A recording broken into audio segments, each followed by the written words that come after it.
যেভাবে লিখে পাঠিয়েছেন ঠিক সেভাবেই পড়ে শোনাচ্ছি। প্রিয় গৌরবদা, কেমন আছো? আশা করছি তুমি এবং আমাদের প্রেতকথা পরিবারের সকলেই খুব ভালো আছো। আমি পিয়া মিস্ত্রি, উত্তর 24 পরগনার বাজিতপুর থেকে বলছি। 439 নম্বর এপিসোডে আমি আমার ছোটবেলার বান্ধবী সাথীর কাছ থেকে শোনা একটি ঘটনা তোমাদের সাথে শেয়ার করেছিলাম। আজ আবারও সাথীর কাছ থেকে শোনা আরেকটি ঘটনা বলতে চলেছি। বোঝার সুবিধার্থে ঘটনাটি যার সাথে ঘটেছিল আমি সরাসরি তার ভাষায় ঘটনায় আসছি। এখানে আমি তার পরিচয় গোপন রাখলাম। আমার নাম মিলন। ঘটনাটি ঘটেছিল প্রায় 25 বছর আগে। তখন আমার বয়স 15। বাবা মায়ের একমাত্র সন্তান আমি। আমাদের বাড়িতে মোট 5 জন সদস্য, বাবা, মা, আমি, পিসি এবং তার 10 বছরের মেয়ে। পিসির শ্বশুর বাড়ি আমাদের বাড়ির থেকে 10টা বাড়ির পরে। আমার বাবা এবং পিসেমশাই দুজনেই খুব ভালো বন্ধু ছিল। আমার পিসেমশাই একজন জেলে ছিলেন, নদী থেকে মাছ ধরতেন এবং পরে তা গিয়ে বাজারে বিক্রি করে আসতেন।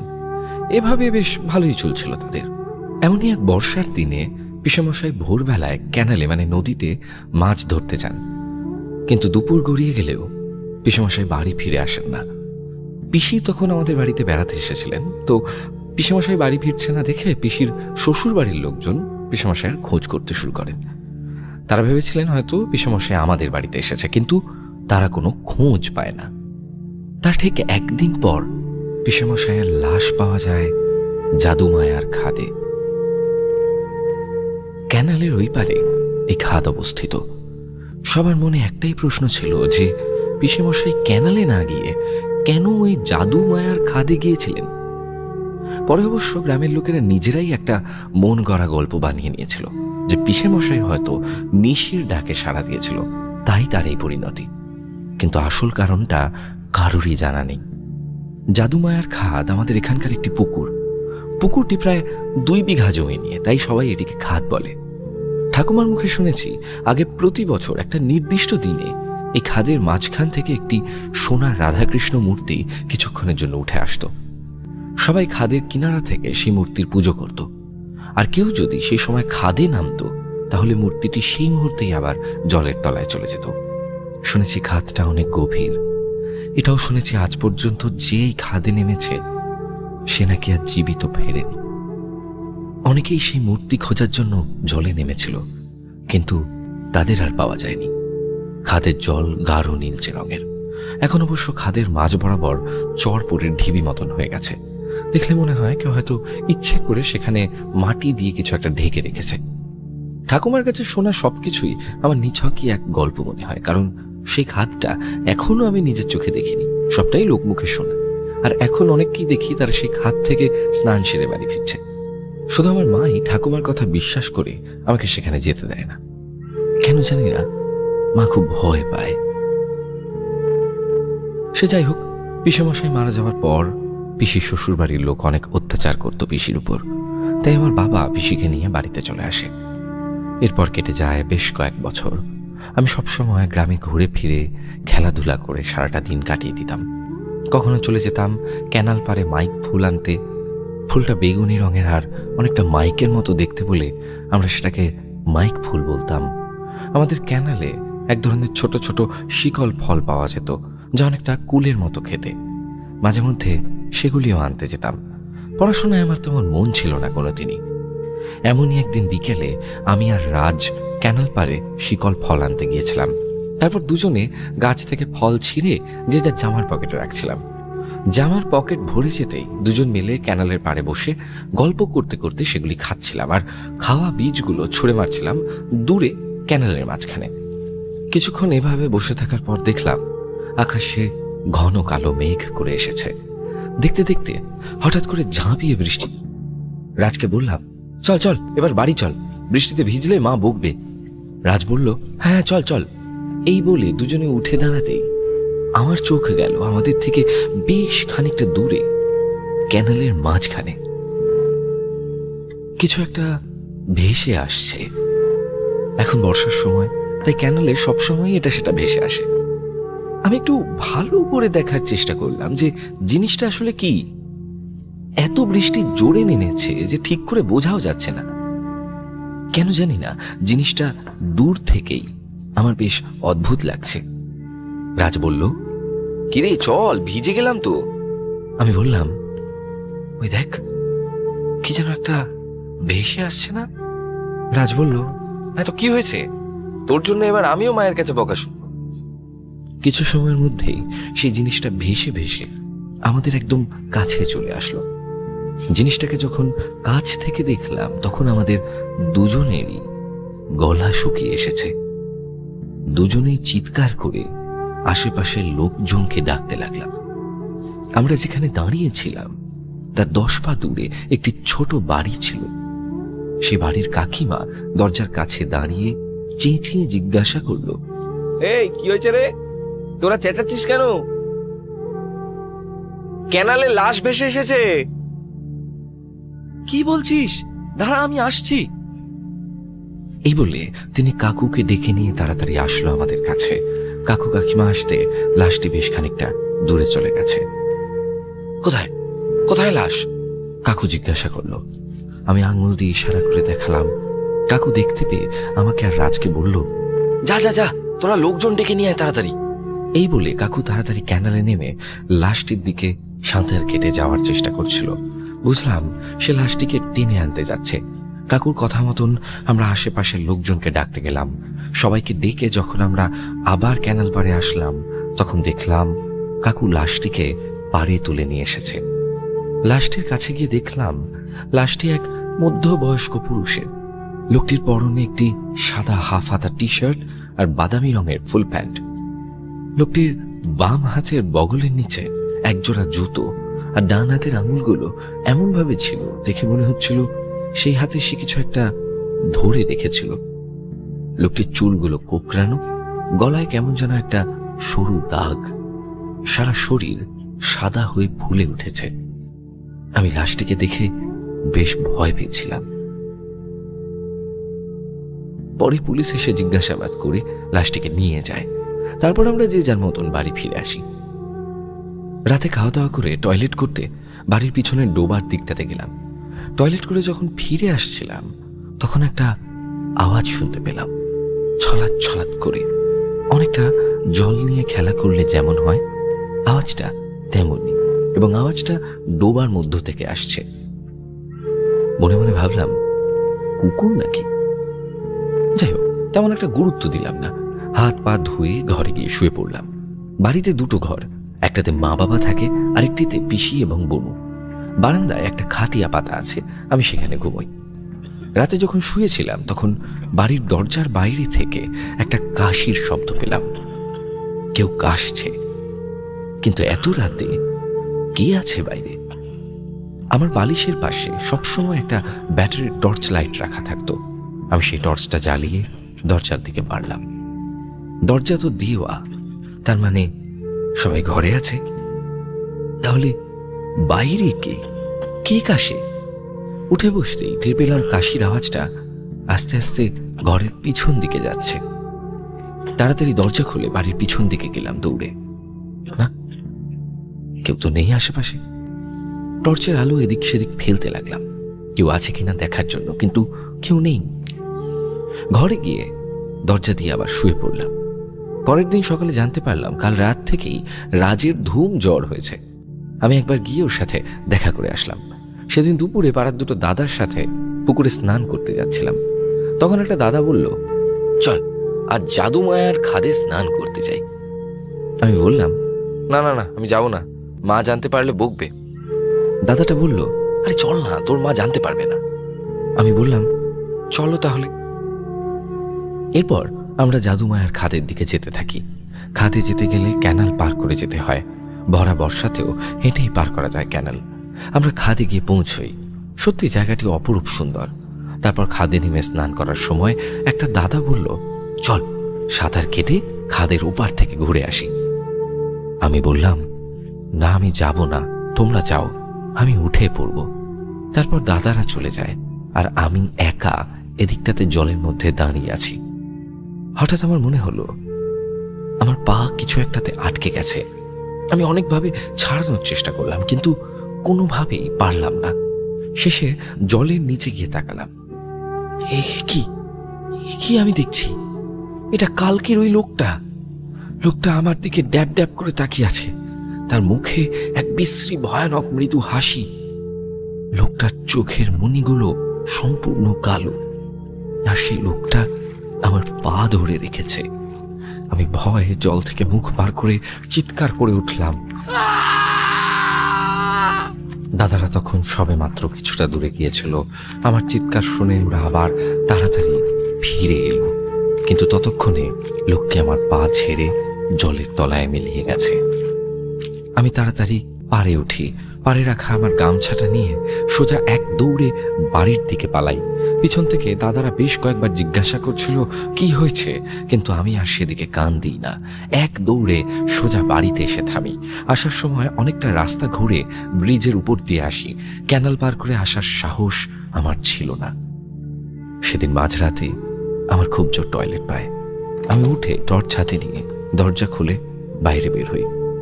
টর্চের আলো ফেলতে ফেলতে ঘরের পাশ দিয়ে হেঁটে যখন ঘরের পিছনে ডোবার দিকটাতে যাচ্ছিলাম, দূর থেকে দেখলাম ডোবার পাশে একটা লোক আমার দিকে পিঠ দিয়ে বসে আছে। পা দুটো ডোবার জলে ভিজিয়ে নাড়াচাড়া করে জলে আওয়াজ করছে। আমি বললাম, কে কে ওখানে? এভাবে 2 থেকে 3 বার ডাকার পরও কোনো উত্তর পেলাম না। মনে মনে খুব রাগ হলো। এবার একটু চিৎকার করেই জিজ্ঞাসা করলাম, এই কে রে ওখানে? লোকটা এবার পা নাড়ানো বন্ধ করলো।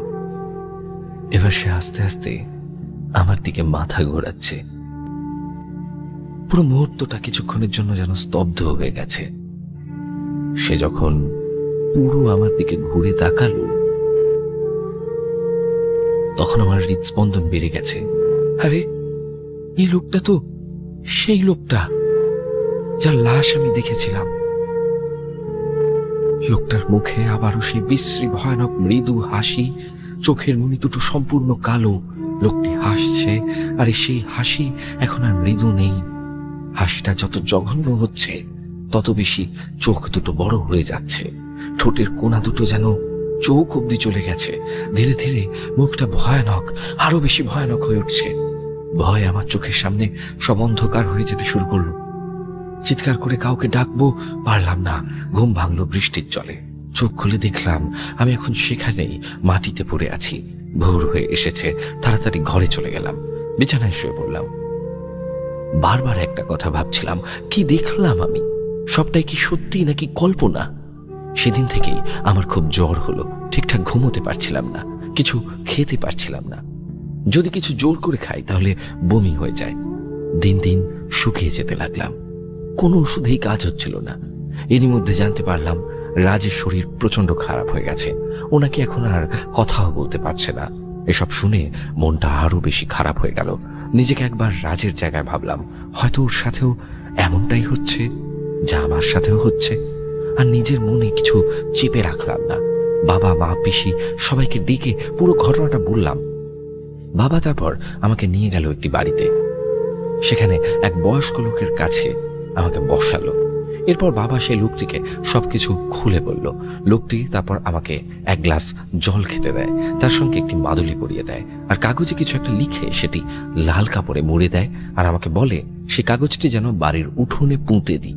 বাবা সেই লোকটিকে রাজের কথা জানায়, আর লোকটিকে আমাদের সাথে আসতে বলে। লোকটিও রাজি হয়ে যায়। এরপর আমরা 3 জন রাজের বাড়ির উদ্দেশ্যে রওনা হই। কিন্তু সেখানে পৌঁছে দেখি সব শেষ। তো গৌরব দা, এটা হলো আমার পাঠানো 14 নম্বর ঘটনা। ভুল ত্রুটি থাকলে ক্ষমা করে দিও। হয়তো গুছিয়ে লিখতে পারিনি, তুমি তোমার মতন গুছিয়ে লিখো। সবাই সুস্থ থেকো, ভালো থেকো, আর বিশেষ করে নিজের কন্যা সন্তানের খেয়াল রেখো, চোখে চোখে রেখো। ঘটনা পাঠিয়েছেন তৃষা। যেভাবে লিখে পাঠিয়েছেন ঠিক সেভাবেই পড়ে শোনাচ্ছি। হ্যালো গৌরবদা, আমি বিধাননগর থেকে তৃষা লিখছি। আমি প্রেতকথার একজন পুরনো শ্রোতা। তোমার ঈশ্বর প্রদত্ত কণ্ঠের অনেক বড় ভক্ত আমি। তোমাকে আগেও আমার শোনা কয়েকটি সেরা ঘটনা পাঠিয়েছিলাম। হয়তো তোমার পছন্দ হয়নি, তাই প্রেতকথা পরিবারকে পাঠ করে শোনানো হয়নি। সাহস করে হাল না ছেড়ে আজ আবারও আমার শোনা এক সেরা ঘটনা লিখতে বসলাম। বেশি কথা না বাড়িয়ে ঘটনায় আসা যাক। এই ঘটনাটি ঘটে আমার ঠাকুমা এবং ঠাকুরদার সাথে, যদিও ঠাকুরদা এখন বেঁচে নেই। ঘটনা সংগ্রহ করেছি আমার ঠাকুরমার থেকে। বলে রাখি, আমার বাবারা 3 ভাই 1 বোন, আমার 2 জেঠু আর সেজন আমার বাবা। ঘটনাটি শুরু হয় 2006 সালে, ঠাকুরদার মৃত্যুর 2 মাস আগে। আমার ঠাকুরদার শরীরে জল জমতে শুরু করে, তাই ঠাকুরদা এক প্রকার বিছানা সজ্জা হয়ে যায়। আমার ঠাকুমারা যে ঘরে থাকতো সেই ঘরটি সেই সময় ছোট হওয়ায় ঠাকুমা এবং জেঠুরা সিদ্ধান্ত নেয় ঠাকুরদাকে বাড়ির অন্য ঘরে রাখার ব্যবস্থা করা হবে। আমার ঠাকুমারা ভাড়া বাড়িতে থাকতো। সে বাড়িতে একটা ঘর সবসময় বন্ধ থাকতো। সেই সময়ে বাড়ির সব ঘরে ভাড়াটে থাকায় সেই পরিত্যক্ত ঘরে ঠাকুরদাকে রাখার ব্যবস্থা করা হয়। যদিও বাড়িওয়ালা কিছুতেই সেই ঘর দিতে রাজি হচ্ছিল না, আর আমার ঠাকুরদারাও সেই ঘর কোনোদিন খুলতে দেখেননি, কারণ কোনো ভাড়াটে এলে ঘর খালি নেই বলতো বাড়িওয়ালা। পরে জেঠুদের জোড়াজুড়িতে বেশি টাকায় ঘরটি ভাড়া দিতে বাধ্য হয়। কিছুদিন বেশ ভালোই কাটছিল, কোনো সমস্যা হচ্ছিল না। ঘটনা শুরু হয় 1 সপ্তাহ পর থেকে। একদিন ঠাকুমা ঠাকুরদার ঘরে যায় ওষুধ খাওয়ানোর জন্য। গিয়ে দেখে দাদু ঘরের এক কোনায়, মানে ঠাকুরদা ঘরের এক কোনায় হাত দেখিয়ে বলছে, এই যা যা, আবার এসেছিস কেন? চলে যা, যা যা এখান থেকে। ঠাকুমা দাদুকে জিজ্ঞাসা করে, কি গো, কে ওখানে, কাকে যেতে বলছো? দাদু কিছু বলে না, চুপ করে শুয়ে থাকে। এরপর দাদুর শরীরের ক্রমশ অবনতি হতে শুরু করে।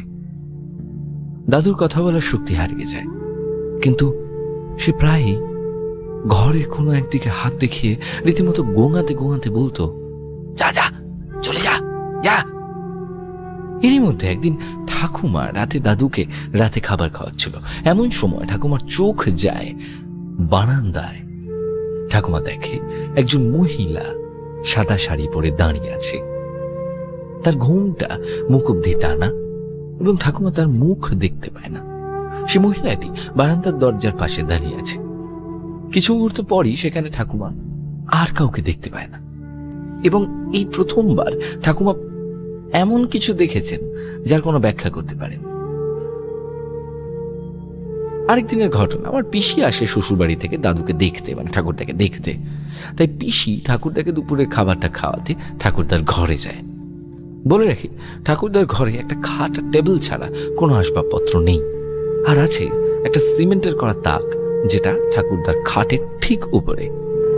পিসি দেখে সেই তাকে সাদা শাড়ি পরা এক মহিলা বসে পা দোলাচ্ছে, কিন্তু তার মুখটা ঘোমটায় ঢাকা। এই দৃশ্য দেখে পিসি খুব জোরে একটা চিৎকার করে। পিসির চিৎকার শুনে ঠাকুমা, জেঠু এবং বাবা সবাই ছুটে আসে, কিন্তু তারা এসে কোনো কিছুই দেখতে পায় না। এরপর বেশ কিছুদিন যায়, ঠাকুরদা মারা যায়। ঠাকুরদার মৃত্যুর দিনের ঘটনা। সকাল থেকেই ঠাকুরদা ভীষণ অসুস্থ। রাত তখন প্রায় 11টা। হঠাৎ করে লোডশেডিং হয়। ঠাকুমা হ্যারিকেন নিয়ে ঠাকুরদার ঘরে যায় একটা মোমবাতি জ্বালানোর জন্য। গিয়ে যা দেখে তা হয়তো না দেখলেই ভালো হতো। ঠাকুমা দেখে নিকষ কালো অন্ধকার ঘরে তার দেখা সেই সাদা কাপড় পরা মহিলাটি দাদুর খাটে বসে পিছন ঘুরে দাদুর মাথায় হাত বুলিয়ে দিচ্ছে। অবয়বটি দেখে তার সারা শরীর ঠান্ডা হয়ে যায়। মনে হয় অবয়বটির গা থেকে এক রকমের আলোর জ্যোতি বেরোচ্ছে এবং সেই জ্যোতিতে সারা ঘর আলোকিত হচ্ছে। ঠাকুমার উপস্থিতি অনুভব করে মহিলাটি অদৃশ্য হয়ে যায়। তার সাথে ঘর থেকে যেন এক ঠান্ডা হাওয়া ঠাকুমার শরীর ভেদ করে বাইরে বেরিয়ে যায়। ঠাকুমা ঠাকুরদার কাছে গিয়ে দেখে ঠাকুরদার শরীর পুরো ঠান্ডা অবস্থায় বিছানায় শুয়ে আছে। পরিবারের সবাই এসে দেখে দাদু আর জীবিত নেই, তিনি ইহলোক ত্যাগ করেছেন। শেষকৃত্য সম্পন্ন করে বাবা জেঠুরা সবাই বাড়ি আসে ভোরবেলা। যেহেতু কিছু আত্মীয় স্বজন এসেছিল, তাই আমার মেজ জেঠু আর আমার বাবা দাদুর ওই ঘরে রাতে ঘুমাবে বলে ঠিক করে। রাত হয়, মেজ জেঠু এবং বাবা দাদুর সেই ঘরে যায় ঘুমানোর জন্য। তারা 2 দিন সেই ঘরে ঘুমোয়। কিন্তু 2 দিন পর তারা ঠাকুমাকে জানায় যে তারা আর সেই ঘরে ঘুমোতে যাবেন না রাতে। কারণ জিজ্ঞাসা করায় মেজ জেঠু কিছু না বলে চলে যায় কাজে। কিছু পরে বাবা সবটা বলে। বাবা যেভাবে ঠাকুমাকে বলে সেইভাবে আমি বলছি। বাবা বলেন, আমি আর দাদা প্রথম দিন ঘরে ঘুমোতে যাই। শরীর ক্লান্ত হওয়ায় আমরা তাড়াতাড়ি ঘুমিয়েও পড়ি। রাত তখন 2টো কি আড়াইটে। এক অদ্ভুত হাঁটার আওয়াজে আমার ঘুম ভাঙে। আমি চোখ খুলে দেখি ঘরের টালিতে কেউ হেঁটে বেড়াচ্ছে। আমি দাদাকে ঘুম থেকে ডাকি। দাদা ওঠে এবং দাদাও সেই হাঁটার শব্দ পায়। দাদা বলে, কোনো চোর হবে হয়তো, ভয় পাস না, শুয়ে পড়, আমি দেখছি। তো আমি আর দাদা এই শব্দকে পাত্তা না দিয়ে শুয়ে পড়ি। কিন্তু সেটা যে কোনো চোরের হাঁটার শব্দ ছিল না তা আমি কিছুক্ষণ পর বুঝতে পারি। ওকে, 1 সেকেন্ড, আমি বুঝতে পারছি না যে চোর হলেও কি করে এটা ভাবছেন যে মানে কিছু হবে না। মানে চোরটাকে এত কমন যে চোর হলেও কোনো ভয় পাওয়ার কিছু নেই। আমি জানি না, যিনি ঘটনা পাঠিয়েছেন তিনি একটুখানি প্লিজ আমাকে জানাবেন। হয়তো উনি ভাবছেন যে মানে হয়তো ওখানে চোর এতটাই কমন ব্যাপার যে খুব একটা প্রবলেমের কিছু নেই। যাই হোক, আমার বাড়ির সামনে হলে তো ডেফিনেটলি আমি ভয় পেতাম যে চোর এসছে। যাই হোক, উনি লিখছেন যে শুয়ে আছি বিছানায়, ঘুমে চোখ প্রায় তন্দ্রাচ্ছন্ন। হঠাৎ করে শুনি সে শব্দটা টালি থেকে ঘরের মেঝেতে হতে শুরু করেছে এবং আমরা ভালো করে বুঝতে পারি যে এই হাঁটাটা ঠিক 2 পায়ে হাঁটার শব্দ নয়, যেন কেউ হামাগুড়ি দেবার চেষ্টা করছে, যেন কোনো বাচ্চা চলে বেড়াচ্ছে সারা ঘর জুড়ে। আমি বিছানায় উঠে বসি এবং বসার সাথে সাথে আওয়াজটা বন্ধ হয়ে যায়। খানিকক্ষণ বাদে আমি আবার বিছানায় শুই, কিন্তু শোয়ার সাথে সাথে আওয়াজটা আবার শুরু হয়। আমি প্রায় 3-4 বার এরকম শুয়েছি এবং উঠেছি, শুয়েছি এবং উঠেছি, কিন্তু প্রত্যেকবার খেয়াল করেছি আমি উঠে বসলে আওয়াজটা বন্ধ হয়ে যায় এবং শুয়ে পড়লে আওয়াজটা শুরু হয়। তার সাথে আমি অনুভব করতে পারি যে আমি এবং দাদা ছাড়াও এই ঘরে অন্য কারোর উপস্থিতি আছে। কেউ যেন আমাদের উপর লক্ষ্য রাখছে। আমি ভীষণ ভয় গায়ে চাদর চাপা দিয়ে চুপচাপ ভয় কাঁপতে থাকি। কখন ঘুমিয়ে গেছি মনে নেই। এটা বাবার সাথে হয়েছিল প্রথম দিন। দ্বিতীয় দিন জেঠুর সাথে আরেকটি ঘটনা ঘটে এবং সেই ঘটনাটি এরকম। আমার জেঠু খুব সাহসী প্রকৃতির মানুষ এবং এইসব ভৌতিক ঘটনায় তার ভয় করে না বা সে পাত্তাও দেয় না এরকম ঘটনা ঘটলে। কিন্তু এই ঘটনায় জেঠু হতভম্ব হয়ে শুধু বাবাকেই বলে ঘটনাটা, যা বাবার ভাষায় বলছি।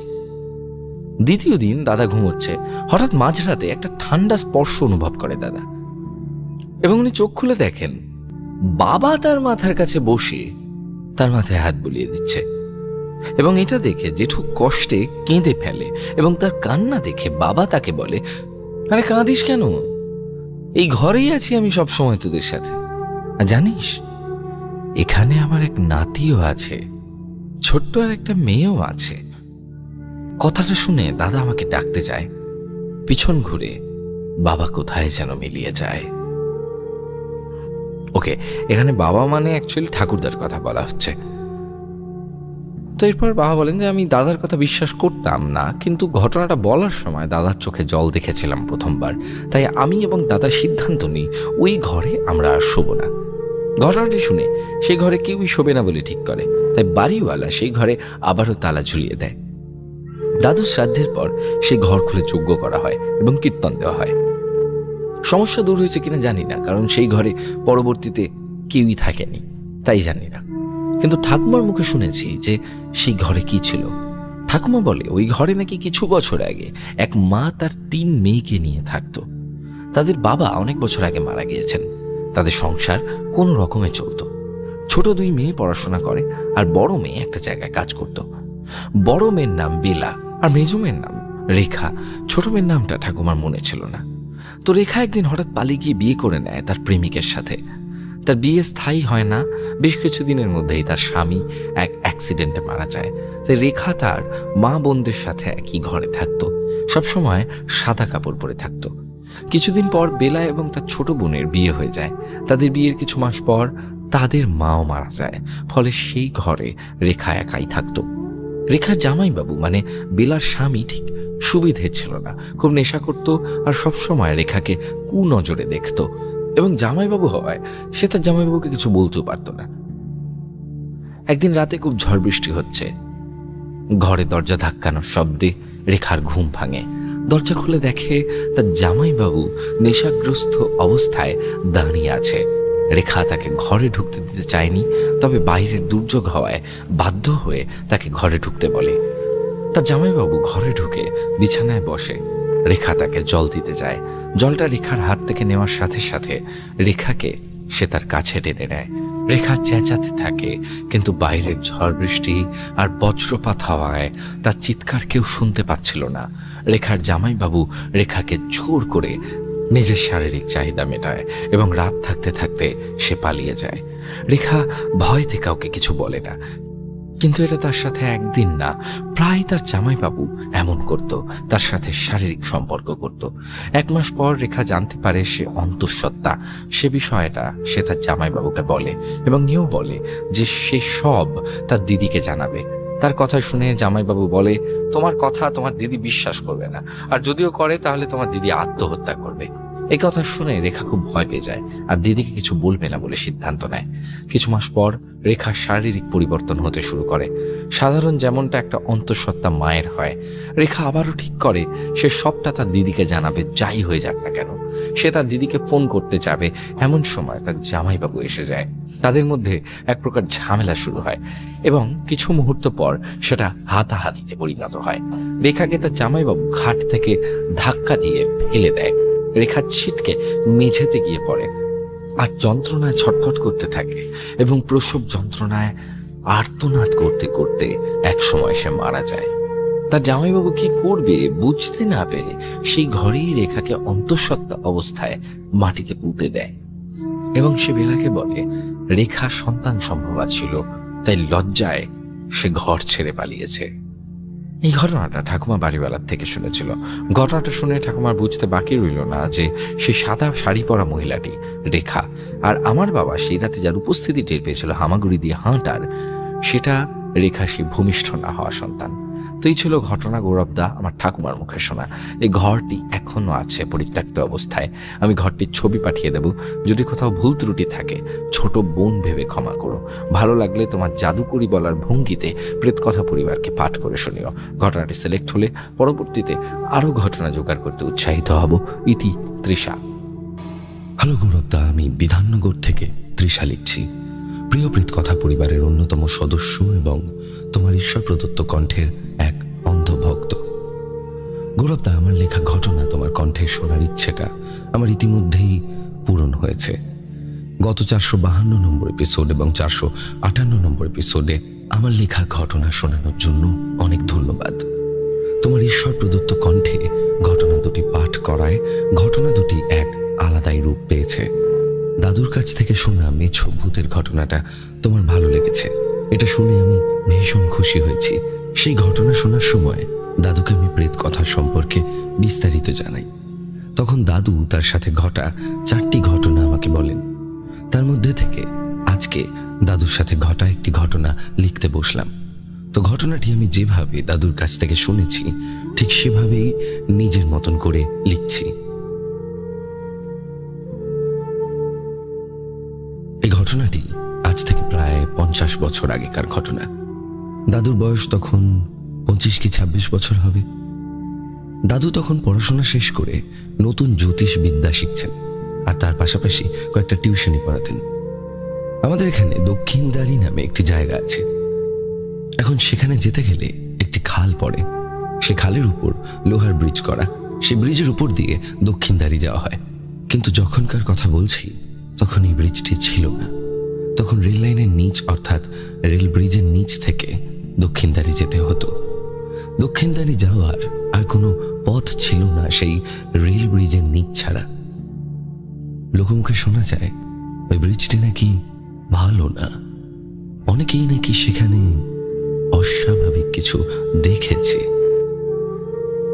দাদুদের পরিবারের তখন আর্থিক অবস্থা ভালো না থাকায় দাদুকে এক প্রকার বাধ্য হয়েই সেখানে পড়াতে যেতে হতো। তখন রাস্তা এত উন্নত ছিল না, কোথাও বড় বড় গর্ত তো কোথাও কাদামাটির সাথে এবড়ো খেবড়ো রাস্তা। আর সেই সময় রাস্তাঘাটে তেমন আলোর ব্যবস্থাও ছিল না। তাই সেই রেল ব্রিজের নিচে আলোর ব্যবস্থা না থাকায় রাতের বেলায় সেখানে একরকমের গা ছমছমে ভৌতিক পরিবেশ সৃষ্টি হতো। ঘটনাটি দাদুর সাথে এই রেল ব্রিজের নিচেই ঘটে। দাদু দক্ষিণ ধারিতে দুটো পড়ানো থাকতো। সন্ধে 6টায় যেতেন এবং আসতেন রাত 10টা নাগাদ। তখন রাত 10টা মানে 1টার সমান। রাস্তাঘাটে লোক প্রায় থাকতো না বললেই চলে। সময়টা ছিল বর্ষাকাল, দিনটা ছিল বুধবার। রাতে দাদু পড়িয়ে বাড়ি আসার সময় দেখেন রেল ব্রিজের কাছে অনেক মানুষের ভিড়। তো দাদু কি হয়েছে তা দেখার জন্য ভিড় সরিয়ে সামনে যান। দাদু সেখানে গিয়ে দেখেন একটি লোকের রেলে কাটা পড়া লাশ পড়ে আছে। লোকটার মুখটা অস্বাভাবিক রকমের। তার বাম গালের কিছুটা মাংস আলগা হয়ে গেছে। তার সারা মুখে রক্তের ছাপ, আর তার চোখ দুটো এমন ভাবে তার কটুর থেকে বেরিয়ে রয়েছে যেন মনে হচ্ছে এক দৃষ্টিতে সে দাদুকে দেখছে।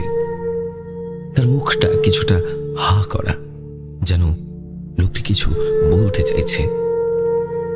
লোকটির শরীরে তার বাম হাত আর বাম পা দুটোই নেই। সেখান থেকে রক্ত ঝরে সারা জায়গা রক্তাক্ত হচ্ছে।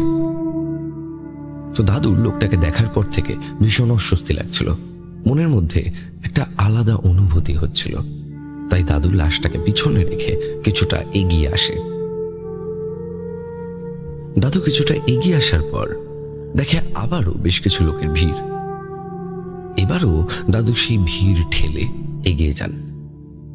রেলে কাটা পড়া সেই লোকটার একটা কাটা পা রেল ব্রিজের উপরে ঝুলছে, আর সেখানে থাকা সব লোক সেই পাটায় টর্চের আলো ফেলে দেখছে।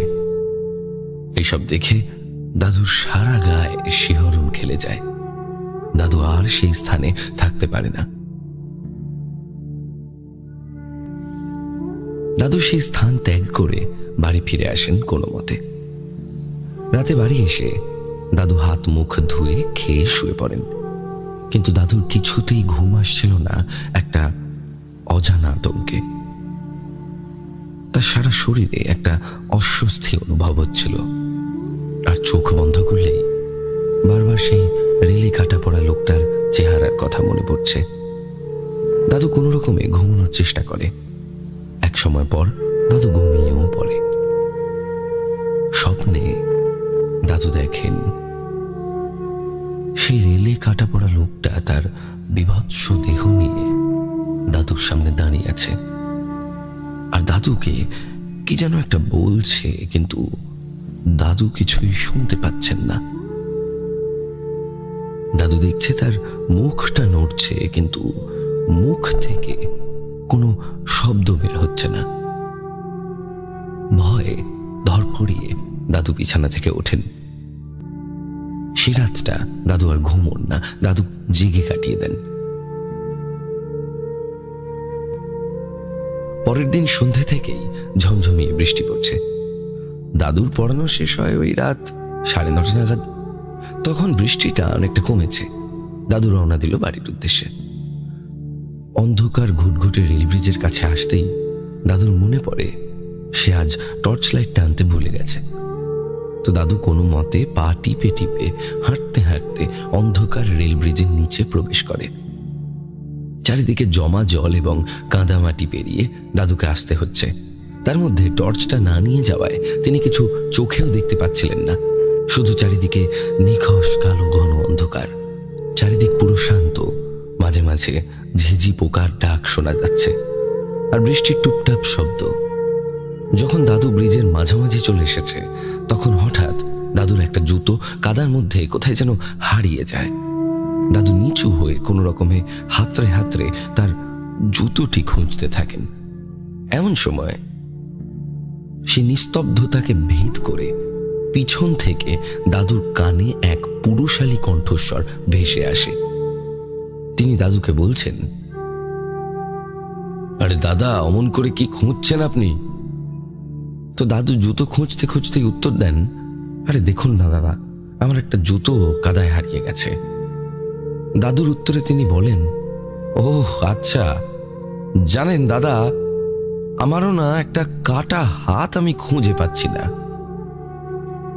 কথাটা শুনে দাদুর শিরদানা দিয়ে একটা ঠান্ডা স্রোত বয়ে যায়। দাদু বুঝতে পারে এটা স্বাভাবিক কিছু নয়। দাদু উঠে দাঁড়িয়ে তার জুতো না নিয়েই এক দৌড় দেয়, আর বাড়ি এসে কাউকে কিছু বলে না। বললেই বড় মা মানে দাদুর মা দাদুকে আর পড়াতে যেতে দেবে না। তারপরের দিনের ঘটনা, দাদু যথারীতি সন্ধ্যাবেলা পড়াতে যান। রাত হয়, দাদুর পড়ানো শেষ হয়। দাদু হাতে টর্চ নিয়ে বাড়ি যাওয়ার উদ্দেশ্যে রওনা দেন। রেল ব্রিজের নিচে প্রবেশ করেন। সামনের দিকে টর্চের আলো ফেলতে ফেলতে দাদু যাচ্ছেন। এমন সময় টর্চের আলোয় দাদু দেখেন একজন লোক পিছন ঘুরে উবু হয়ে বসে কি যেন একটা হাত দিয়ে খুঁজছেন। তিনি এমন ভাবে বসে আছেন যে তার মুখ দেখা যাচ্ছে না, আর শরীরের ডান পাশটা দেখা যাচ্ছে। তো দাদু তাকে বলেন, দাদা কি খুঁজছেন অমন করে? লোকটি কোনো উত্তর দেয় না। তারপর দাদু আবার জিজ্ঞাসা করেন, যাই খুঁজছেন না কেন তার পাবেন না দাদা। আমার কাল একটা জুতো এই কাদায় হারিয়ে গেছে, আর খুঁজে পাইনি আমি। উত্তরে সেই লোকটা বলেন, আপনাকে কাল বললাম না আমার কাটা হাতটা খুঁজে পাচ্ছি না, সেটাই খুঁজছি। সেই মুহূর্তেই রেল ব্রিজের উপর দিয়ে একটি ট্রেন যায়। ট্রেনের তীব্র আওয়াজে দাদু চমকে ওঠেন, আর তার হাত থেকে টর্চটা নিচে পড়ে যায়। দাদু নিচু হয়ে টর্চটা তুললেন। লোকটি যেদিকে ছিল সেই দিকে টর্চের আলো ফেলতেই দেখেন সেখানে কেউ নেই। যত দূর চোখ যায় ঘন কালো অন্ধকার যেন রেল ব্রিজকে গ্রাস করে রেখেছে। দাদু ছাড়া সেখানে কোনো প্রাণের অস্তিত্ব নেই। অনেক খুঁজেও কাউকে না দেখতে পেয়ে দাদু বাড়ি চলে আসেন। আর বলে রাখি, দাদুর কিন্তু সেই স্বপ্ন দেখা বন্ধ হয় না। দাদু প্রত্যেক দিন রাতেই সেই একই স্বপ্ন দেখত। সেই লোকটার লাশ বিভৎস অবস্থায় দাদুর সামনে দাঁড়িয়ে আছে, আর দাদুকে কি যেন বলার চেষ্টা করছে। এই ঘটনার পর দুদিন দাদু পড়াতে যাননি, শনিবার এবং রবিবার হওয়ায়। সোমবার নাগাদ ঘটে দাদুর সাথে অবিশ্বাস্য একটি ঘটনা। সেদিন সকাল থেকেই আকাশের মুখ ভার। আকাশের এমন অবস্থা দেখে দাদুর মা দাদুকে সেই দিন পড়াতে যেতে না করেন, কিন্তু দাদু তার কোনো কথাই শোনেন না। মায়ের কথার তোয়াক্কা না করে দাদু পড়াতে যান। মায়ের আশঙ্কায় সত্যি হয়। মাঝ রাস্তা আসতেই মুষলধারে বৃষ্টি শুরু হয়। কোনো মতে দাদু পড়াতে যান। সেই বৃষ্টি থামার কোনো নামই নিচ্ছিল না।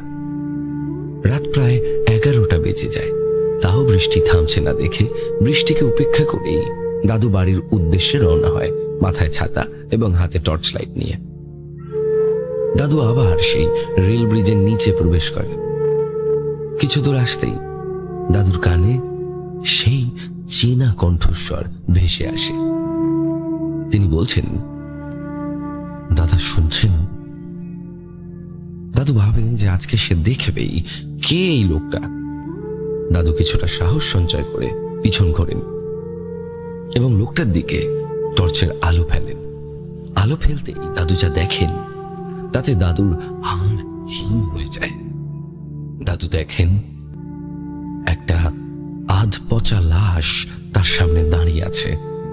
দাদুর দেখা সেই রেলে কাটা পড়া লোকটি, যার এক গাল থেকে মাংস খুবলে ঝুলছে, মুখ পুরো ফ্যাকাশে, দেহে এক ফোঁটাও রক্ত না থাকলে ঠিক যেমন লাগে তেমন। তার মুখের শিরা উপশিরাগুলো স্পষ্ট বোঝা যাচ্ছে। চোখ দুটো পুরো লাল বর্ণের, যেন তার চোখে আগুনের শিখা জ্বলছে। নোংরা বিশ্রী দাঁত, এইসব মিলিয়ে যেন তার মুখ আরো ভয়াবহ হয়ে উঠেছে। দাদু টর্চটা তার দেহতে ফেলতেই দাদুর কলিজা বাইরে বেরিয়ে আসার উপক্রম হয়। দাদু দেখেন তার বাম হাতটা কাটা, তা থেকে ফিনকি দিয়ে রক্ত ঝরছে। তার ডান হাতে বাম হাতের কাটা অংশটা, আর লোকটা সেই কাটা হাতটা দাদুর দিকে এগিয়ে দিয়ে বলছেন, এই দেখুন দাদা, আমি আমার কাটা হাতটা খুঁজে পেয়েছি, এবার আমি শান্তিতে মুক্তি পাব। দাদু এই দৃশ্য দেখে বাকরুদ্ধ হয়ে যান, হাত পা অবশ হয়ে যায় আর চলার শক্তি হারিয়ে ফেলেন। শিরদাঁড়া দিয়ে হিম শীতল স্রোত বয়ে যায় অনবরত। তারপর দাদু সেখানেই অজ্ঞান হয়ে পড়ে যান। দাদুর জ্ঞান ফিরলে দাদু নিজেকে বাড়ির বিছানায় আবিষ্কার করেন। তাকে সবাই কি হয়েছিল জিজ্ঞাসা করলে দাদু কাউকে কিছু বলেন না। সেদিন বিকেলে দাদু তার গুরু, অর্থাৎ যার থেকে দাদু জ্যোতিষবিদ্যা শিখছিলেন, তার কাছে যান এবং তাকে সবটা খুলে বলেন। তিনি সব শুনে বলেন, ওটা একটা অতৃপ্ত আত্মা যে কিনা মুক্তি পাচ্ছিল না, কারণ ট্রেনে কাটা পড়ার সময় তার একটা হাত খুঁজে পাওয়া যাচ্ছিল না। তুই যেহেতু প্রত্যেক দিন যাতায়াত করিস, তাই ও তোকে হাতটা খুঁজে দিতে বলছিল তোর স্বপ্নে, আর তোর শরীর বন্ধন করা ছিল, তাই জন্য তোর কোনো ক্ষতি করতে পারেনি। ওর মুক্তি হয়ে গেছে, ও আর দেখা দেবে না তোকে। তো তারপর দাদু পড়াতে যেতেন, কিন্তু কখনো আর কোনো সমস্যার সম্মুখীন হননি। তো এই ছিল আমার দাদুর সাথে ঘটে যাওয়া ঘটনা। যদি সত্যতা যাচাইয়ের প্রয়োজন হয়, আমি আমার ফোন নাম্বার নিচে দিয়ে দিলাম, আমি দাদুর সঙ্গে কথা বলিয়ে দিতে পারবো। ঘটনাটি যদি তোমার পছন্দ হয়, তুমি তোমার মতন করে গুছিয়ে প্রেত কথা পরিবারকে পাঠ করে শুনিও। আমি এবং দাদু দুজনেই খুশি হব। ঘটনাটা যদি প্রচার হয়, আর গৌরবদা তুমি যদি চাও, তাহলে বাকি 3টি ঘটনা পরবর্তীতে লিখে পাঠাবো। ইতি তৃষা। ঘটনা পাঠিয়েছেন জয়া চক্রবর্তী। যেভাবে লিখে পাঠিয়েছেন ঠিক সেভাবেই পড়ে শোনাচ্ছি। আজ আমি তোমাকে যে ঘটনা শোনাতে যাচ্ছি, সেই ঘটনা গায়ে কাটা দেবে কিনা জানি না, তবে অবাক করবে নিশ্চয়ই। ঘটনাটা বেশ ইউনিক এবং এক্সক্লুসিভ। আর বেশি কথা না বাড়িয়ে চলে যাই ঘটনায়। ঘটনা শুরু প্রায় 2001 থেকে। তখন আমি ক্লাস 11-এ পড়তাম। আমাকে বেশ কিছু গৃহশিক্ষক পড়াতে আসতেন। তাঁদের মধ্যে একজন আমার থেকে মাত্র 4 বছরের বড় ছিলেন। তিনি আমার টেস্ট পেপার সলভ করা উত্তরগুলোর ঠিক ভুল আমাকে বিশ্লেষণ করে দিতেন। এটুকুই ছিল তার কাজ। আর যদি কোনো কনসেপ্টে আটকায়, সেটা পরিষ্কার করে বুঝিয়ে দিতেন। তার বেশ কিছুদিন আগে আমার একটি সম্পর্ক ভাঙায়। মাঝে মাঝে আমি পড়াশোনায় মন দিতে পারতাম না, আবার কখনো বিভোর হয়ে পড়তাম। তার সঙ্গে আমার কোনো সম্পর্কই ছিল না, শিক্ষক এবং ছাত্রী ব্যতীত। কিন্তু ধীরে ধীরে আলাপ গভীর হওয়ায় ওর আমাদের বাড়িতে যাতায়াত শুরু হয়। আমরা ক্রমশ বন্ধু হয়ে উঠি এবং উনি আমাকে আগের টক্সিক সম্পর্কটি থেকে বের হয়ে আসতে সাহায্য করেন। একটা সময় আমরা অনুভব করি দুজনেই যে আমরা বন্ধুর থেকে অনেকটাই এগিয়ে গেছি, এবং এই অনুভূতিটি সম্পর্কটিকে আরো গহীন হতে সাহায্য করে। আমরা প্রেমের সম্পর্কে বাঁধা পড়ি। সকলের মতো আমারও মনে হতো তাকে ছাড়া যেন এই বিশ্ব সংসারে সবকিছু অচল। ততদিন অবধি কোনো সমস্যা ছিল না।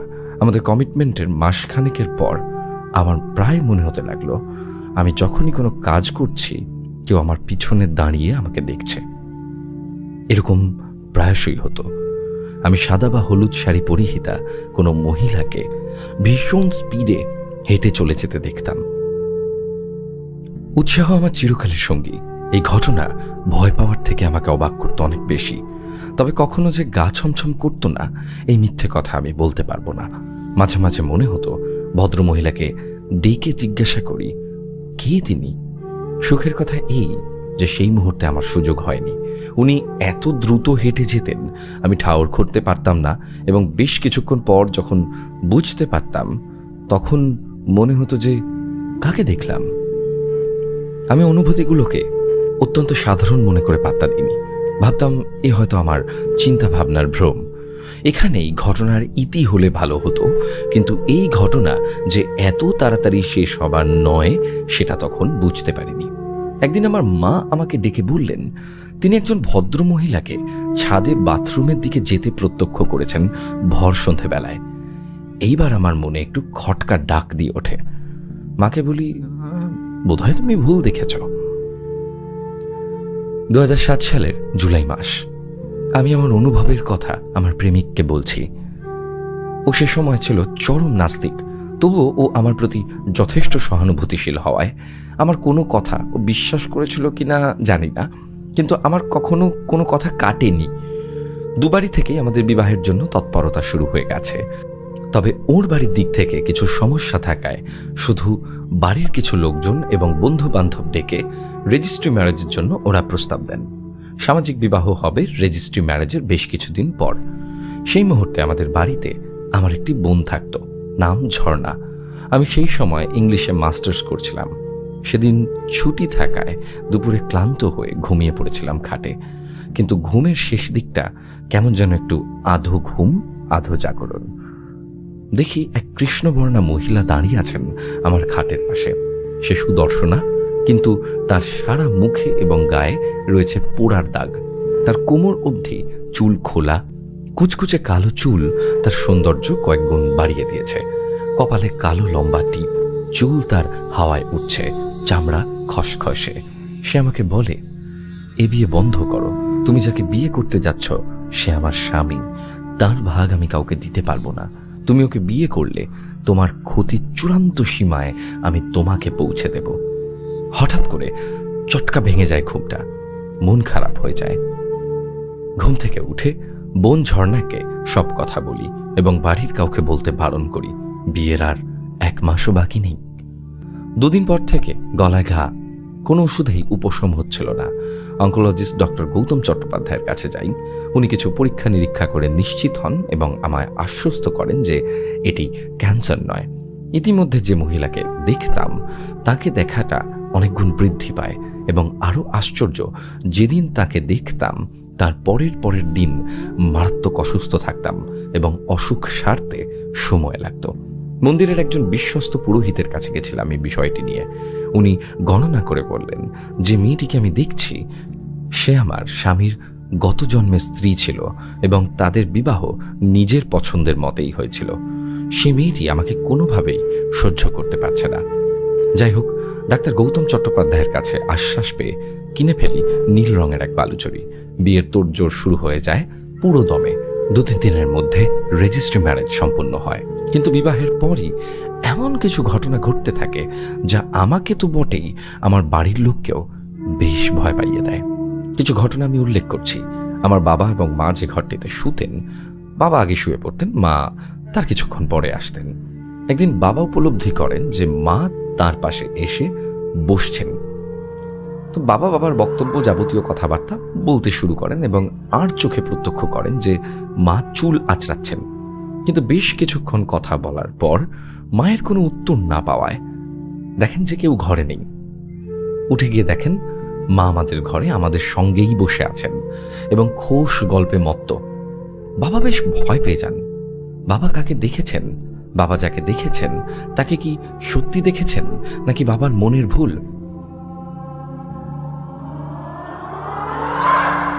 বাবার সঙ্গে এরপর আরো অনেক রকম ঘটনা ঘটে, যদিও সেগুলো বলতে গেলে এই ঘটনা অনেক লম্বা হয়ে যাবে। এবার আসি মায়ের কথায়। আমাদের বাড়িতে আমার যে বোনটি ছিল, সেই বোনকে একদিন মা দেখেন ছাদ থেকে মা সিঁড়ি দিয়ে নেমে আসছেন পুজো করে, এবং মা দেখছেন যে সেই বোন মাছের বাটি থেকে মাছ খাচ্ছে।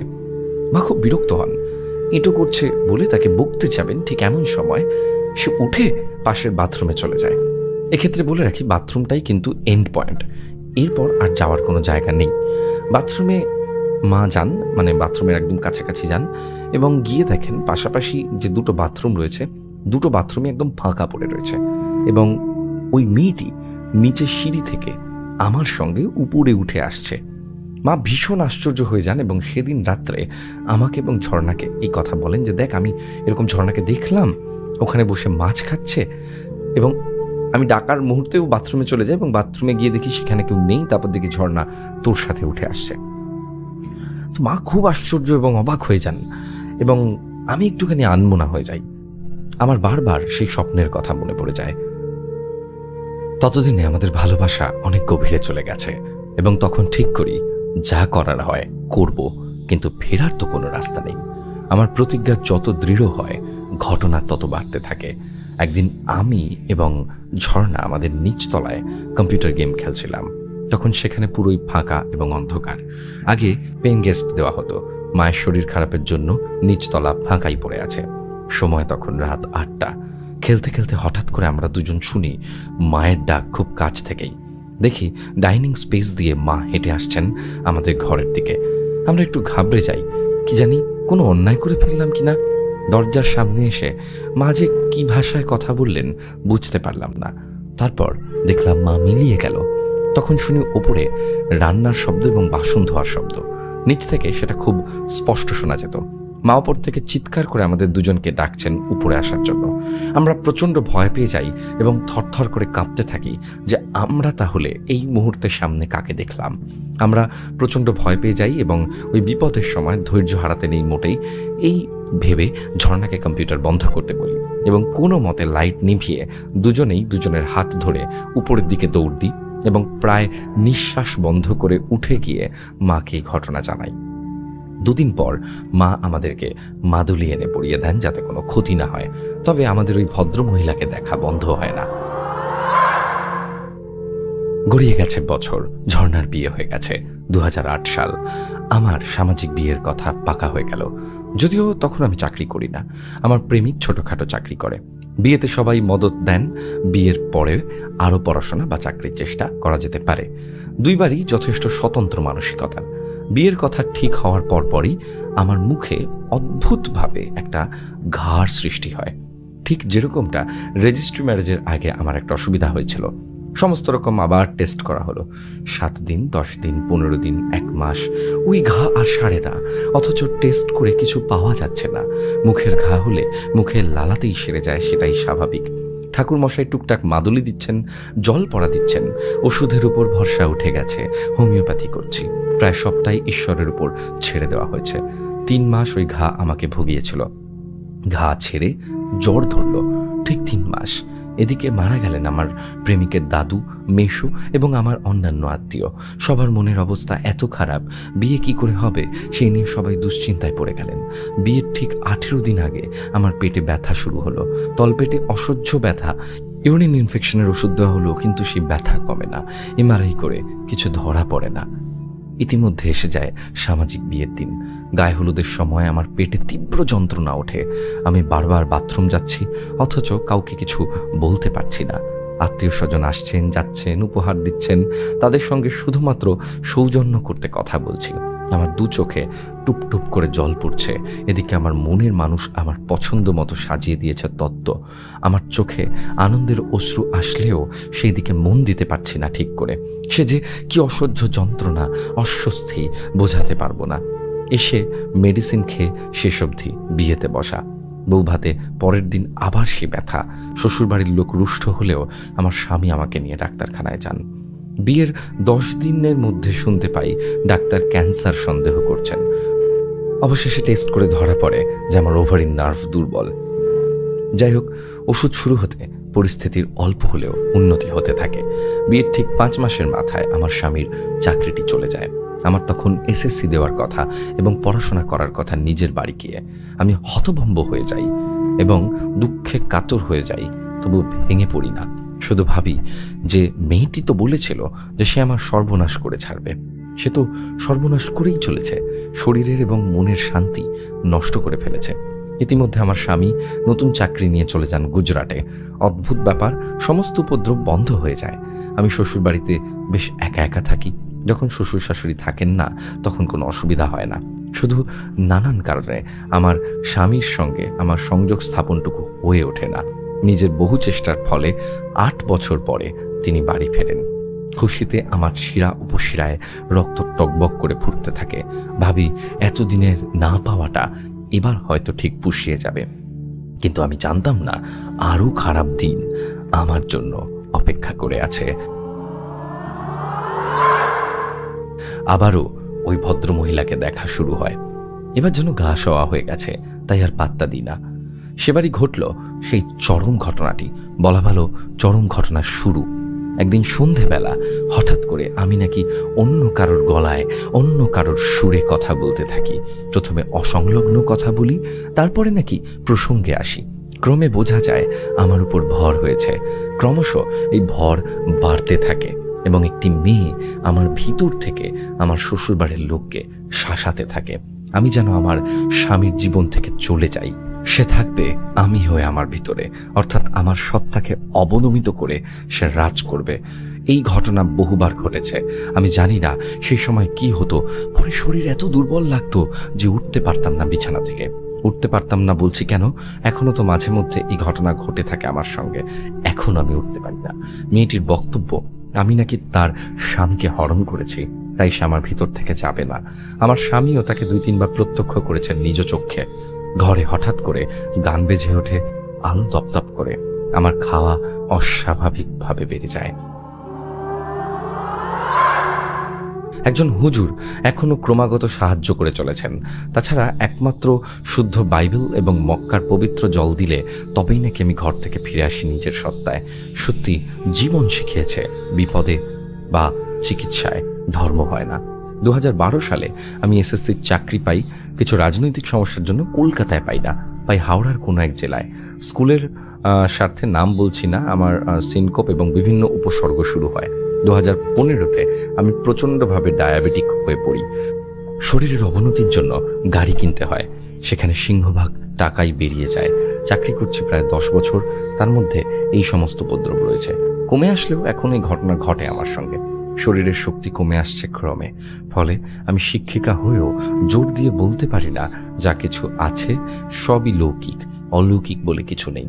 আর কতদিন আমাকে এই প্রেতের বলি হয়ে থাকতে হবে জানা নেই। মুসলিম হুজুর আমাকে প্রস্তাব দিয়েছিলেন ওই মহিলাকে বোতলের মধ্যে পুড়ে মাটির নিচে পুঁতে দেওয়ার জন্য। তিনি আমার স্বামী স্ত্রী, আমি রাজি হইনি। আমি জ্ঞানত অন্যায় করব না, দেখি আমার সর্বনাশের ঘোড়া কতদিনে পূর্ণ হয়। বারে বারে সে আমাদের বিয়েতে বাধা দিয়েছে, আমাদের আলাদা করতে চেষ্টা করেছে পুরো দস্তুর। তবে আমরা লড়ে যাচ্ছি। ভালোবাসা হয়তো এরকমই হয়। আমার স্বামী আমাকে ছেড়ে থাকতে নারাজ, তাই তো গলা ছেড়ে সে গায়ে তাকে হৃদ মাঝারে রাখবো, ছেড়ে দেব না। আমার জীবনের এই ঘটনা তোমার ঈশ্বর প্রদত্ত কণ্ঠে যদি প্রেত কথা পরিবারের সঙ্গে ভাগ করে নাও তাহলে ভালো লাগবে। তুমি বড় ঘটনা চাও, তাই বড় ঘটনা দিলাম। চাইলে তুমি তোমার মতন করে ছোট করে নিতেই পারো। অনেক টাইপ হয়ে গেছে, তবে ঘটনার সত্যতা যাচাইয়ের জন্য নিচে ফোন নাম্বার দেওয়া হলো। ঘটনা পাঠিয়েছেন সৌভিক নন্দী। যেভাবে লিখে পাঠিয়েছেন ঠিক সেভাবেই পড়ে শোনাচ্ছি। নমস্কার গৌরব, আমার নাম সৌভিক। আমি আপনার চ্যানেল মাস 2 হলো শুনছি এবং আপনার বিষয়বস্তু আমার খুব আকর্ষণীয় লেগেছে। শ্রোতারা যেভাবে সকলের সাথে তাঁদের ঘটনাবলী এবং অভিজ্ঞতা ভাগ করে নেন, তাতে সত্যি প্রেত কথা একটি পরিবারই হয়ে উঠেছে। খুব ছোটবেলা থেকে আমার গল্পের বই পড়ার নেশা এবং সব জনরা এর বই আমি পড়েছি। ভূতের গল্প তো বটেই, তবে ভূতে ভয় বা বিশ্বাস কোনোটাই আমার নেই। ভূতের গল্প পড়ি বা সিনেমা দেখি নিছক মনোরঞ্জনের জন্য। ভূতে বিশ্বাস নেই বলেই হয়তো আজ অবধি অলৌকিক কোনো অভিজ্ঞতা আমার হয়নি। তবে ছোটবেলা থেকে আজ অবধি বেশ কিছু সত্যি ঘটনা শুনেছি কারোর কারোর কাছে। সেগুলির মধ্যে আবার বেশিরভাগই মনের ভুল বা হ্যালুসিনেশন ঠাউর করে আমি নিজেই নস্যাৎ করে দিয়েছি। কিন্তু কয়েকটি ঘটনা এমন শুনেছি যা আজও আমাকে ভাবায়। সেগুলিকে মনের ভুল বলে উড়িয়েও দিতে পারিনি। তারই মধ্যে একটি আজ আপনাদের বলতে চাই। এই ঘটনাটি শোনা আমার দিদার কাছে। দিদা মানে মায়ের মা মেদিনীপুরের মেয়ে ছিলেন। ঘটনাটি তার বাবার সাথে ঘটেছিল আজ থেকে বহু যুগ আগে। দিদা তখনও কুমারী এবং যদ্দূর সম্ভব তখনও দেশ স্বাধীন হয়নি। দিদার বাবা ছিলেন এক সম্ভ্রান্ত এবং সম্মানীয় ব্যক্তি। এককালে জমি জমা বিষয় সম্পত্তি অনেক ছিল, তবে তার খুব সামান্যই আমরা ছোটবেলায় দেখতে পেয়েছি। ঘটনাটি আমি দিদার মুখে শুনেছিলাম প্রায় 30 বছর আগে। এখানে আমি নারায়ণ নামের একটি চরিত্রের উল্লেখ করেছি, যার আসল নাম আমার এখন আর মনে নেই। ভনিতা ছেড়ে এবার সরাসরি ঘটনায় প্রবেশ করছি দিদার ভাষায়। তখন শ্রাবণের বর্ষা, সারাদিন কালো মেঘে অন্ধকার, ফলে সূর্য ডোবার আগেই আঁধার নেমে আসে। বাবা সকালে একটি কাজে বেরিয়েছিলেন কিছু দূরের একটা গ্রামে। বর্ষার রাস্তা হেঁটেই গেছিলেন। সাথে ছিল একটা ছাতা আর তার গুপ্তিটা। গুপ্তি হলো এক ধরনের ছড়ি, যার হাতল ধরে হ্যাঁচকা টানলে একটা গুপ্ত ছুঁচালো অস্ত্র বের হয়ে আসে। পাড়াগায়ের নির্জন রাস্তায় কিছুটা ভরসা জোগায় মাত্র। বাবার ফিরতে ফিরতে প্রায় সন্ধ্যা গড়িয়ে গেল। এত দেরি হবে আন্দাজ করেননি বলেই সাথে টর্চ নিয়েও বেরোননি। আকাশ কালো, ঝপ করে অন্ধকার নেমে এলো। কর্দমাক্ত আলপথ ধরে দ্রুত পা চালিয়ে আসছিলেন। হঠাৎ দেখলেন দূরে গায়ের আলো দেখা যাচ্ছে। মনে ভরসা পেয়ে সেদিকে পা চালিয়ে কাদামাটিতে প্রায় দৌড়তেই লাগলেন। এভাবে চলতে চলতে হঠাৎ খেয়াল করলেন কখন প্রায় হাঁটু অবধি কাদায় ডুবে গেছেন তিনি। এবার একটু সাবধানে গতি কমিয়ে একটু একটু করে আলোর দিকে এগোতে এগোতে একসময় দেখলেন তিনি উড়ু অবধি কাদায় ডুবে গেছেন। বাবা বুঝতে পারলেন তিনি কোনো কাদা ডোবায় পড়ে গেছেন। এখন হাঁটার চেষ্টা করতে গেলেও মুখ থুবড়ে কাদায় পড়ার একটা প্রবল সম্ভাবনা। কিন্তু বেশিক্ষণ এক জায়গায় দাঁড়িয়ে থাকলেও ডুবে যাবার আশঙ্কা আছে। বাবা অনুভব করলেন পায়ের নিচের থকথকে কাদার স্তর তার ওজন সইতে পারছে না। তিনি একটু একটু করে যেন তলিয়ে যাচ্ছেন। হঠাৎ চারপাশের কালো আঁধার ভেদ করে অবিরাম বৃষ্টির শব্দকে ছাপিয়ে পিছন থেকে কে যেন ডেকে ওঠে, কর্তা, আর এগুবেন না। কে? বাবা অতি কষ্টে ঘাড় ঘুরিয়ে দেখেন অন্ধকারে খালি গায়ে ছোট ধুতি পায়ে চাষি গোছের কেউ একজন দাঁড়িয়ে আছে। কর্তা, আমি নারায়ণ, আর এগুবেন না, গুটি মেরে পিছিয়ে আসুন। বাবা নাম শুনে চিনলেন নারায়ণ বাবারই এক ক্ষেত মজুর। কর্তা, লাঠিটা বাড়ান, আমি টানছি আপনাকে। বাবা অসহায়ের মতো তাই করলেন। নারায়ণ, তুই এখন এখানে? এত রাত অব্দি মাঠে ছিলি? বাবা জিজ্ঞাসা করলেন। নারায়ণ বলল, না কর্তা, আমি তো বাড়ি হতে আসছিলাম, অনেক দূর যাব, ভাগ্যিস আপনাকে দেখতে পেলাম। নারায়ণ ছড়ি টেনে ধরে বাবাকে ডোবা থেকে তুলল। বাবার তখন কোমর অবধি কাদা মাখামাখি, ছাতাটাও কোথাও হারিয়ে গেছে এই অন্ধকারে। ডোবা থেকে পারে উঠে বাবা দেখলেন একটা আলপথ চলে গেছে। সেই আলপথেই বাবা ধপ করে বসে পড়লেন। কাদার সাথে যুদ্ধ করে তিনি তখন শক্তিহীন। হঠাৎ দেখলেন আলপথের উপর দিয়ে কয়েকটি আলো তার দিকে এগিয়ে আসছে। বাবা কয়েক মুহূর্ত তাকিয়ে বুঝলেন কিছু মানুষ আসছে হাতে লণ্ঠন নিয়ে। লোকগুলি বাবার কাছাকাছি এসে থেমে গেল। এভাবে রাতের বেলা কাউকে কাদা মেখে আলপথে বসে থাকতে দেখতে হবে হয়তো আশা করেনি তারা। সবচেয়ে সামনের লোকটা লণ্ঠনটা উঁচিয়ে বাবার কাছে এসে চিনতে পারল। বাবাও তাকে চিনতে পারলেন। তাদের অনেককেই পারলেন হয়তো। এরা সবাই চাষি এবং ক্ষেত মজুর। এদের অনেকেই প্রায় বাবার জমিতে কাজ করে। বাবার মনে হলো ওরা সব যাত্রী, বর্ষা মাথায় করে কারোর সৎকারে চলেছে। লণ্ঠন হাতে লোকটা বলল, আরে কর্তা, আপনি এখানে কি করে এলেন? এদিকে তো বর্ষায় রাস্তা ভেঙেই গেছে, চলাই দায়। বাবা বললেন, হ্যাঁ রে, ঠিক বলেছিস। আরে আমি তো ওদিকে চলে গেছিলাম, হয়তো আলিয়া দেখেছিলাম, ডোবায় পড়ে গেছিলাম। তা তোরা কাকে নিয়ে যাস? লোকটি বলল, কাকে আর নিয়ে যাবো কর্তা, ওই যে এক পা বাড়িয়েই ছিল নারায়ণ। বাবা চমকে উঠলেন। নারায়ণ? লোকগুলোকে দেখার পর থেকে এতক্ষণ নারায়ণের দিকে খেয়ালই করেননি বাবা। চমকে চারপাশে তাকিয়ে নারায়ণকে খুঁজতে থাকেন, কিন্তু কোথায় নারায়ণ? লোকটি বলল, আপনি শোনেননি কর্তা, নারায়ণ তো কলেরায় পড়েছিল।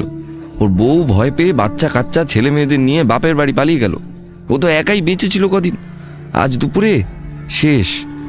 তারপর লোকজন জোগাড় করতে করতে সন্ধে হয়ে গেল। সে কথা থাক, আপনি বাড়ি ফিরবেন কি করে?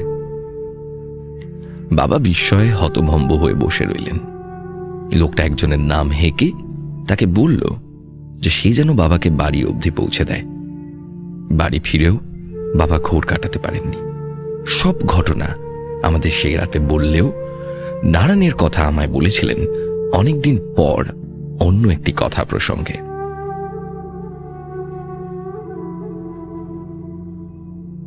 দিদা থামলেন। আমি ততক্ষণে মাথার ভিতর ছক সাজাতে শুরু করে দিয়েছি এই ঘটনায় আজগুবি জিনিসগুলি বা বলা ভালো মনের ভুলগুলো কি কি। বর্ষার রাতে দিদার বাবা আলেয়া দেখে পথ ভুল করে ডোবায় পড়েছিলেন। সেখানে তিনি নারায়ণকে দেখলেন। যদি ধরেও নিই তিনি কাউকে দেখেননি, সব মনের ভুল, নিজে নিজেই ডোবা থেকে উঠে আসতে সক্ষম হয়েছিলেন, তবুও একটা প্রশ্ন থেকেই যায়, তিনি নারায়ণকেই কেন দেখলেন? নারায়ণ তো তার ঘনিষ্ঠ কেউ ছিল না। নারায়ণের রোগ বা মৃত্যু কোনো কিছুই তিনি জানতেন না।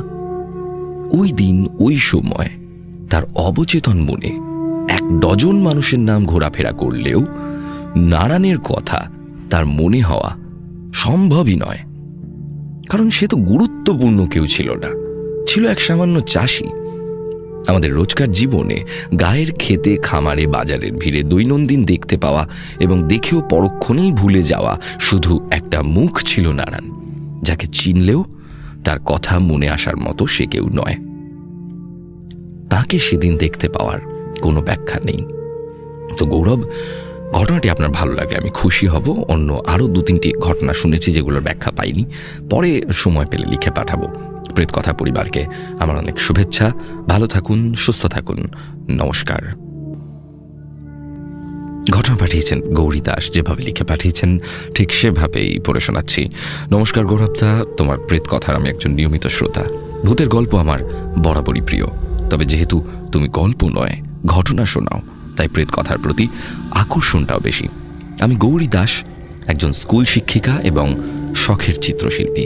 আমার বাড়ি আড়িয়াদহ, দক্ষিণেশ্বরে। আমি নতুন নতুন ছবি আঁকতে খুব ভালোবাসি এবং তা আমাকে আনন্দ দেয়। আজ থেকে 2 বছর আগের ঘটনা এটা। ফেসবুকে একটি আঁকার গ্রুপে আমি একটি পোস্ট দেখি যেখানে বলা হয়েছিল যে কিছু আর্টিস্ট এবং গ্রাফিক্স ডিজাইনার লাগবে কিছু কাজের জন্য এবং তার জন্য উপযুক্ত পারিশ্রমিকও দেওয়া হবে। ইচ্ছুক ব্যক্তিরা যেন ইনবক্স করেন। এই পোস্টটা দেখে আমি যথারীতি ওনাকে ইনবক্স করি যে আমি ইচ্ছুক। বিষয়টা আমাকে বিস্তারিত উনি জানান। তখন আমাকে বলা হয় যে আমাকে সবচেয়ে ভয়ানক একটি দানবের ছবি আঁকতে হবে এবং যার সাথে সাধারণ মানুষের শারীরিক কোনো মিল থাকবে না এবং তার মুখ থেকে বেরিয়ে আসবে সবুজ লালা। এর জন্য আমাকে দেওয়া হবে বেশ কিছু টাকা। যদি আমার আঁকাটি তাদের ভালো লাগে তবে তারা আমার সঙ্গে যোগাযোগ করে নেবেন। সন্ধেবেলা টিউশন পড়াতে গিয়ে স্টুডেন্টকে লিখতে দিয়ে আমি আমার খাতায় আঁকাটি আঁকতে শুরু করি। আঁকাটি যখন শেষ হয় তা দেখার পর আমি নিজেই ভয়ে স্তম্ভিত হয়ে যাই।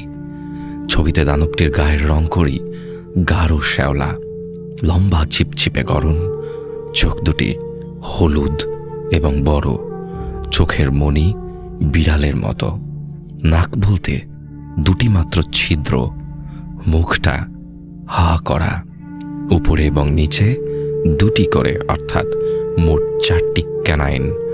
এছাড়াও ছোট ছোট ধারালো দাঁত, জিভ ক্ষুধার্থের মতো বাইরে বেরিয়ে এসেছে, যা থেকে সবুজ রঙের লালা ঝরে পড়ছে। হাত বিশাল লম্বা, হাঁটুর নিচ পর্যন্ত ঝোলা। ডান হাতটা সামনের দিকে উঠিয়ে সে কাউকে ধরতে চাইছে। 2 হাতের আঙুল লম্বা এবং তাতে ধারালো নখ। কোমর সরু, 4টে পা, পাগুলো দেখতে অক্টোপাসের মতো। পায়ের আঙুল এবং নখ যথারীতি লম্বা। আমি আমার স্টুডেন্টকে ছবিটি দেখিয়ে জিজ্ঞাসা করি যে দেখতো এটা কতটা ভয়ানক হয়েছে। সে বলে এটা সত্যিই খুব ভয়ানক লাগছে। আমি তৎক্ষণাৎ আঁকাটি ছবি তুলে ওনাকে মেসেঞ্জারে পাঠাই। উনিও আমাকে গুগল পেতে টাকা দেন। এরপর ছবিটি আমি ফোন থেকে ডিলিট করে দিই। বিষয়টি এখানে শেষ হলে হয়তো ভয়টা কেটে যেত, কিন্তু ঘটনার সূত্রপাত এখান থেকেই। আমাদের একই এলাকায় 2টো বাড়ি। বাড়িগুলো ছোট। একটা বাড়িতে আমার মা, বাবা, কাকা, কাকিমা এবং কাকার ছোট্ট মেয়ে থাকে এবং একটি বাড়িতে আমি একা থাকি। রাতে শুতে যাওয়ার আগেই চেয়ারে ওই ছোট আঁকার খাতাটা পড়ে আছে দেখে ওটার পাতা খুলে আঁকাটিকে একবার দেখে নিই। দেখে বেশ ভয় লাগে। একা বাড়িতে রাতের অন্ধকারে আঁকাটা দেখে বেশ মনটা চঞ্চল হয়ে ওঠে। সঙ্গে সঙ্গে সেটাকে তুলে রাখি এবং বিছানায় শুয়ে পড়ি। রাতে শুয়ে হোয়াটসঅ্যাপে আমার উডবি হাজব্যান্ডের সাথে কথা হয়। আমি তাকে এই আঁকার বিষয় বলি এবং বলি যে আমার নিজের আঁকা দেখে নিজেরই ভয় করছে আমার, এবং এই বিষয়টাকে সে বলে যে আরে তুমি তো নিজেই করেছো, এটা এত ভয় পাওয়ার কি আছে। আমি বলি না, কেন না, আমার মনে হচ্ছে যে আঁকাটা আমাকে খুব খারাপ একটা ইঙ্গিত দিচ্ছে। আমি এমন একটা আঁকা আঁকলাম কি করে? কথা শেষ করে আমি বাবা মহাদেবের নাম করতে করতে দেয়ালের দিকে পাশ ফিরে শুয়ে পড়ি, মুখ পর্যন্ত চাদর চাপা দিয়ে। হালকা তন্দ্রা এসেছে মাত্র। আমি অনুভব করি আমার খাট নড়ছে এবং আমার পায়ের তলা থেকে কেউ আমার খাটে উঠছে। কিছুক্ষণ পর আমি অনুভব করি কেউ আমার পাশে এসে শুলো এবং তার একটা হাত এবং একটা পা আমার গায়ের উপর কেউ তুলে দিয়েছে। আমার সারা শরীর ভারী এবং অসাড় হয়ে আসে এবং আমি আমার হাত পা নাড়াতে পারছি না। ওই অবস্থায় আমি ঠাকুরের নাম জপ করতে থাকি, সাথে সাথে শরীরের উপর থেকে ভার কমে আসে। তখনও আমার মুখে চাদর চাপা, ভয় আমি সেটা খুলতে পারছি না। তবে এবার চোখ খুলে রেখে পুরো মাথাটা আমি চাদরে ঢেকে ফেলি। কিছুক্ষণ পর আবার হালকা তন্দ্রা আসে এবং সেই অবস্থায় দেখি দুটো কালো হাত আমার মুখের উপর এগিয়ে আসছে। আস্তে আস্তে চোখ মেলতেই সে হাত দুটো অন্ধকারে হারিয়ে যায়। এবার আমার গলা শুকিয়ে আসছে, কিছুতেই বুঝতে পারছি না যে কি হচ্ছে এসব আমার সাথে। যখনই চোখ বুঝছি কিছু একটা ঘটছে, চোখ খুললে সব নর্মাল। বারবার ভগবানকে বলছিলাম, রক্ষা করো আমাকে। এবার আমি অন্য পাশ ফিরে শুই, আর তখনই ঘটে সেই ভয়ঙ্কর ঘটনা। আবারও হালকা তন্দ্রা আসে। সেই অবস্থায় দেখি মা কোথা থেকে এসে আমার পাশে শুয়ে আছে। আমি আকাশ পাতাল ভাবতে শুরু করি যে হোয়াট, মা আমার ঘরে কি করে? আমি তো একা শুয়েছিলাম। আমি মাকে জিজ্ঞাসা করি, এই তুমি এখানে কি করে এলে এত রাতে? তুমি তো এই বাড়িতে শোও না। মা বলেন, আমি আজ তোর পাশেই শোবো। হঠাৎ আমার চোখ পড়ে মায়ের শরীরের দিকে। আমার মা একটু মোটা, সেই মায়ের শরীর দেখে শীর্ণকায়। মা রোগা হলো কি করে? এবার দেখি তার মুখে একটা শয়তানি হাসি। আমার মা আমার দিকে তাকিয়ে অদ্ভুত খারাপ ভাবে একটা হাসি দিচ্ছে।